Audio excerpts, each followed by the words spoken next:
সুন্দরবনের বাঘ দৈনিক 5 থেকে 10 কেজি হরিণের মাংস খায়, তবে সুযোগ পেলে বড় পুরুষ বাঘ 30 কেজি মাংস খেতে পারে, যার বর্তমান বাজার দর আনুমানিক 10 থেকে 60,000 টাকা। যদি গরু বা মহিষের মাংস খায়, তারপরও বাজার দর 3 থেকে 20,000 টাকা।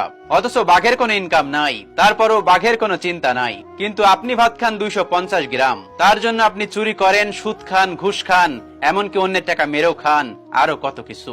ধরেন আপনার অ্যাকাউন্টে অনেক টাকা পড়ে আছে, কিন্তু আপনার শরীরে রোগ, আপনার সন্তানেরা আপনার কথা শুনছে না, তাহলে আপনার অনেক দুশ্চিন্তা। কিন্তু বাঘের কিন্তু এসব চিন্তা নেই। বাঘ চিন্তা করে আজকের কি খাবো, কিন্তু আপনি চিন্তা করেন আগামী 20 বছর পরে কি খাবেন। মানুষ ভবিষ্যতের চিন্তায় বর্তমান নষ্ট করে দেয়, আবার ভবিষ্যতে নিজের অতীত নিয়ে কাঁদে। আগামীকাল কি হবে তা নিয়ে চিন্তা করে নিজের বোঝা বাড়ানো নিতান্তই বোকামি ছাড়া আর কিছু নয়। রাসূলুল্লাহ সাল্লাল্লাহু আলাইহি সাল্লাম আজকের দিয়ে চিন্তা করতে বলেছেন।